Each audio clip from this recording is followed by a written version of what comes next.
আমাদের তরুণরা ধ্বংস হয়ে যাচ্ছে জুয়া খেলায়, ধ্বংস হয়ে যাচ্ছে, ঘরে ঘরে যুবকরা শেষ হয়ে যাচ্ছে। অনলাইন জুয়া, বিভিন্ন টিভি চ্যানেলগুলো বাংলাদেশে একেবারে লাইসেন্সধারী টিভি চ্যানেলগুলো বিভিন্ন অনুষ্ঠানের ফাঁকে ফাঁকে তারা অনলাইন জুয়ার প্রতি যুবকদেরকে আহ্বান করছে, অ্যাডভার্টাইজ করছে, সামান্য কিছু টাকা পাওয়ার লোভে যুবকদেরকে একটা ধ্বংসের দিকে তারা নিয়ে যাচ্ছে। জুয়া খেলায় একজন ব্যক্তি 4 লক্ষ টাকা হারিয়েছে, এর মধ্যে 1 লাখ টাকা ছিল ধারের এবং 3 লাখ টাকা চাকরি করে জমানো। এমত অবস্থায় প্রশ্ন হলো, সে যদি পরবর্তী জুয়া খেলার মাধ্যমে সে অন্তত 1 লাখ টাকাও ফেরত পায় এবং তা উঠায়, তবে কি তা তার জন্য হারাম হবে? এইটাকে বলে খাসিরাত দুনিয়া ওয়াল আখিরাহ, ওয়াযালিকা হুয়াল খুসরানুল মুবিন। আহা, দুনিয়াও গেছে, আখিরাতও গেছে, টাকাও গেছে, আল্লাহও নারাজ হয়েছে। আল্লাহ রাব্বুল আলামিন আমাদেরকে হেফাজত করুন। ভাইরা আমার, আমরা হয়তো ভাইয়ের হালত শুনে হাসছি, আমরা এরকম কত অন্যায় করছি, কত গুনাহ করছি, বেমালুম আমরা আল্লাহর নাফরমানি কাজ করে যাচ্ছি। আল্লাহ আমাকে আপনাকে আমাদের সবাইকে পরিপূর্ণ তাকওয়ার জীবন দান করেন। আল্লাহর বান্দেগীর ভিতরে যে স্বাদ, অন্য কোনো কিছুতে সে স্বাদ নাই। ইবাদতের সে স্বাদ যেন আমরা পাই, সেজন্য বেশি আমল শিখাইছেন। 5 ওয়াক্ত নামাজের পরে একটা দোয়া কখনো আমরা ছাড়বো না। আল্লাহুম্মা আইন্নি আলা যিকরিকা ওয়া শুকরিকা ওয়া হুসনি ইবাদাতি। মাশাআল্লাহ, আপনারা সবাই জানেন আল্লাহুম্মা আইন্নি আলা যিকরিকা ওয়া শুকরিকা ওয়া হুসনি ইবাদাতি। আল্লাহ, আপনার জিকির, আপনার শুকর এবং আপনাকে সুন্দর করে ইবাদত করতে আপনি আমাকে সাহায্য করেন, আমি যেন পারি, আপনি আমাকে সাহায্য করেন।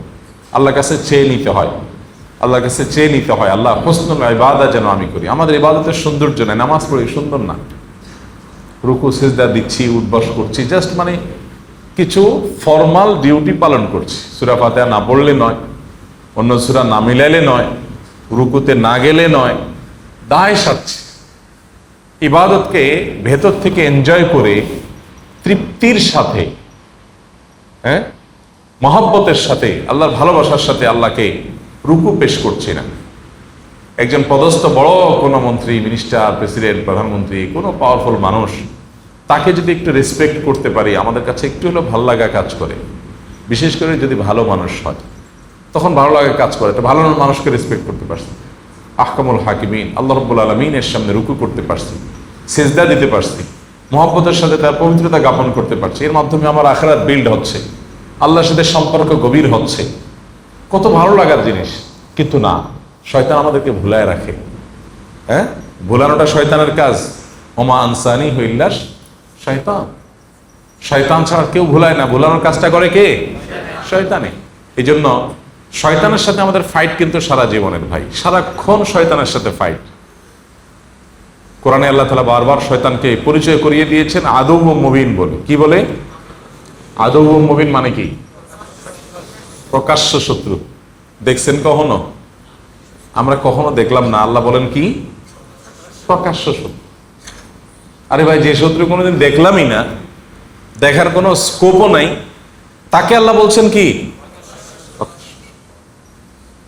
তাহলে কেমন হলো না? এটা অপ্রকাশ্য গোপন শত্রু বললে মনে হয় যে আসলে কি তাই? শয়তান এর অস্তিত্বটা আমাদের কাছে প্রকাশিত না, কিন্তু তার কর্মকাণ্ড যতটা প্রকাশিত, এতটা প্রকাশিত আর কারোর কর্মকাণ্ড না। শয়তান তার কর্মের মধ্য দিয়ে প্রকাশ্য। বুঝেন নাই? অনেক লোক আছে, ধরেন একজন কেউ ভেতর থেকে ঢেল মারে, ভেতর থেকে কেউ একজন, আপনি বাইরে আছেন, আপনার ঢেল মারতেছে, একের পর এক মারতেছে মারতেছে মারতেছে। তো এখানে সে নিজেকে গোপন রাখছে, কিন্তু তার শয়তানিটা কি নাই? গোপন নাই। এই জন্য আমাদের শয়তানকে মাথায় রাখা উচিত সবসময়। মাথায় কাকে রাখা উচিত? মানে শয়তানের মাথা রাখা মানে পজিটিভ অর্থে মাথায় রাখা না। মাথা রাখা মানে শয়তানের কথা চিন্তায় থাকা উচিত যে ইবলিস কিন্তু বসে নেই, ইবলিস কিন্তু বসে নেই। কোন কোন সালাফ তো বলেছেন, শয়তান নেক্সুরুতে যেহেতু ধোকা দেয়, কোনো আমলের প্রতি বেশি আগ্রহ তৈরি হলেও চিন্তা করবে ব্যাপার কি, শয়তান কি আমাকে এর চাইতে গুরুত্বপূর্ণ কোনো কাজ ভুলানোর জন্য এই কাম করতেছে কিনা। এই জন্য ভাই, শয়তান আমাদেরকে বিভিন্নভাবে ধ্বংস করে। এই যে ভাই জুয়া নিয়ে প্রশ্ন করেছেন, এই জুয়ার সাথে শয়তানের সম্পর্ক অনেক গভীর। জুয়ার সাথে শয়তানের সম্পর্ক অনেক গভীর। আল্লাহ তাআলা কোরআনে কারীম কি বলেছেন? ইন্নামাল খামরু ওয়াল মাইসিরু ওয়াল আনসাবু ওয়াল আজলামু রিজসুম মিন আমালিশ শাইতানি ফাজতানিবুহু, শয়তানের নিকৃষ্ট কর্মকাণ্ডগুলোর মধ্যে থেকে। এই জুয়া আজ আমাদের দেশে ফুটবল, ক্রিকেট, বিভিন্ন খেলার উপরে ভর করে আমাদের দেশে প্রবেশ করছে তরুণ সমাজের মধ্যে। এখন সাধারণ স্ক্রিনে খেলা দেখছে, সেখানে বাজি ধরছে টাকা দিয়া, ঘরে ঘরে, এলাকাতে এলাকাতে, এবং এটা এমনভাবে ব্যাধির মতো ছড়ায় যাচ্ছে যে এই ব্যাধি থেকে আমাদের তরুণ প্রজন্মকে রক্ষা করা খুবই কঠিন। এই সমস্ত খেলাধুলার উপরে ভর করে এই জুয়া সারা দেশে বিস্তৃতি লাভ করছে, তরুণদের মধ্যে বিস্তৃতি লাভ করছে, এবং মোবাইল অ্যাপের মাধ্যমে এটা ব্যাপকভাবে বিস্তৃতি লাভ করছে। অনলাইন জুয়া ব্যাপকভাবে বিস্তৃতি লাভ করছে। তো যেভাবে প্রশ্ন করেছেন তাকে বলবো, জুয়া খেলে যে টাকা চলে গেছে সেটা উদ্ধার করার জন্য আবার যদি নতুন করে জুয়া খেলেন, যে ঠিক আছে আগেরগুলো উদ্ধারের জন্য আমি খেলি, তো আগেরগুলো উদ্ধার হবে গ্যারান্টি কি? উদ্ধার হবে না হয়ে বরং আরো তো চলে যেতে পারে, কি বলেন? আর যদি উদ্ধার হয়ও, কথার কথা, তো সেক্ষেত্রে শয়তান, যে শয়তানের কাজই হলো জুয়া খেলানো, জুয়ার সাথে শয়তানের নিবিড় সম্পর্ক আছে, সে আপনাকে উদ্ধারের পরে বলবে 1 লাখ উঠছে, আরো তো 3 লাখ আছে, উঠাও। এরপরে বলবে ঠিক আছে আর 2 কদম বাড়ো, প্রত্যেকবার কি আর ধরা খায় মানুষ, এবার হয়তো লাভ করবা। এই জন্য চক্র থেকে আর বের হওয়া যাবে না। আর শরিয়ার দৃষ্টিকোণ থেকে ওই যে টাকা চলে গেছে সেটা উঠানোর জন্য আর জুয়া খেলার কোনো সুযোগ নাই, পরিষ্কার হারাম হবে। হ্যাঁ, আপনি আগের টাকা যে নিয়ে গেছে, এখন নতুন করে যদি আপনি টাকা জিতেনও, সেটা কার কাছ থেকে নেবেন? আর আগের ক্ষতিপূরণের জন্য নতুন করে আবার জুয়া খেলা, এটা জায়েজ হবে না। বরং এক কাজ করেন, দেখেন শয়তান যে এখানে কুবুদ্ধি দিছে ভদ্রলোকের, দেখেন এটা একটা আইডিয়া, মানে একটা কু আইডিয়া দিছে, এর একটা ক্লু এখানে দেই। সেটা হলো, আচ্ছা যেই টাকা চলে গেছে এটা উদ্ধারের জন্য জুয়া খেলতে বুদ্ধি দিছে শয়তান। কেন শয়তান এই বুদ্ধিটা দিতে পারলো না যে ওইটা উঠার জন্য তুমি এখন জানতো মেহনত করে ব্যবসা শুরু করে দাও? কি বলেন? এই বুদ্ধিটা দেওয়া যেত না? কিন্তু না, শয়তান তারে এই যে কুবুদ্ধি যে শয়তান দিছে তার প্রমাণ হলো এটা। সুবুদ্ধির আলামত হয়তো কি, ভাই জুয়া আমার 1 লাখ টাকা গেছে, আগে আমি 8 ঘন্টা ডিউটি করতাম, এখন 12 ঘন্টা না 14 ঘন্টা ডিউটি করবো, ওভারটাইম করে করে 1 লাখ আমি উঠাই ফেলবো। অথবা আগে আমি ব্যবসা করতাম যতটুকু মনোযোগ দিয়ে, এখন তার ডাবল মনোযোগ দিয়ে ব্যবসা করব, বেশি সময় দিয়ে ব্যবসা করব। দোকানটা আগে সকাল 9টা খুলতাম, এখন ফজরের পরে খুলে ফেলবো, যাতে করে কাস্টমার 2-4টা বেশি হয়, 2-4 পয়সা বেশি আসে। এই 1 লাখ আমাকে উঠাই ফেলতে হবে। শয়তান কখনো সুবুদ্ধি দিবে না, আদৌ মুমিন সে শত্রু, কুবুদ্ধি দিবে। এই ভদ্রলোককে শয়তান কুবুদ্ধি দিছে। তো যিনি প্রশ্ন করেছেন, আমি জানি না উনি এখানে আছেন না অনলাইনে কেউ প্রশ্ন করেছেন, যে ভাই হন না কেন, তাকে বলবো দয়া করে শয়তানকে বেইজ্জত করে তার মুখে চুনকালি মেখে দিয়ে জীবনের তরে হিম্মতের সাথে সাহস করে হারাম থেকে বের হয়ে আসেন। বান্দা যখন তওবা করে বের হয়ে আসে, আল্লাহ বান্দার সব গুনাহ মাফ করে দেয়। আপনার টাকা হারিয়েছেন, যে গুনাহগুলো হয়েছে, এগুলো সবগুলো আল্লাহ মাফ করে দিবেন।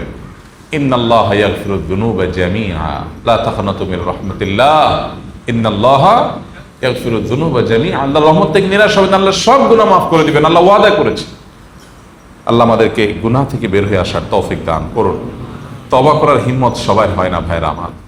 সৎসাহস, 5 তলা বিল্ডিং থেকে লাফ দেওয়া, এটা যতটা সৎসাহসের কথা, এর চেয়ে বড় সৎসাহসের কথা হলো একজন একটা হারামের সাথে জড়িত, তিনি এটা ছেড়ে দিয়েছেন, আল্লাহর ভয়ে ছেড়ে দিয়েছেন, আর সেদিকে ফিরেন না। এটা হলো প্রকৃত সৎসাহসের কথা, এটা হলো আসল সাহসের কথা, আসল বীরত্বের কথা। তওবা করে জীবন পরিবর্তন করে ফেলতে পারা। আর তওবা না করে গুনাহের মধ্যে ডুবে আছে অনেকে আছেন, মোবাইলের গুনাহে লিপ্ত, হারাম মেয়েদেরকে দেখছি, হারাম ভিডিও দেখছেন, এটার মধ্যে তিনি ডুবে আছেন, মানুষ জানে না কিন্তু গোপনে তিনি দেখছেন। ঘরে ঘরে অহরহ জনে এই গুনাহ আজ ছেয়ে গেছে। ইবাদতের স্বাদ নষ্ট হওয়ার অন্যতম কারণ হলো চোখের গুনাহ। চোখের গুনাহ যাদের মধ্যে থাকে তারা ইবাদত তৃপ্তি পায় না, তারা ইমানের স্বাদ পায় না। এর চাইতে বড় শাস্তি আর কিছু নেই। আখিরাতের শাস্তি তো আছেই, দুনিয়াতে আল্লাহ নগদ শাস্তি দেন যারা চোখের গুনাহ করে। ফিল্মের ক্লিপ দেখেন, মিউজিক দেখেন, মিউজিক শুনেন, মিউজিকের ক্লিপ দেখেন, হারাম ভিডিও ছবি দেখে দেখে মজা নেন, অফলাইনে কিংবা অনলাইনে। তাদের দুনিয়াতে আল্লাহর পক্ষ থেকে নগদ শাস্তি হলো ঈমান এবং ইবাদতের স্বাদ তাদের কপালে থাকে না, তুলে নিয়ে যায়। তারা ইবাদত করলেও করে দায় সারার জন্য, স্বাদের জন্য, তৃপ্তির জন্য, তৃপ্তির সাথে তারা করে না।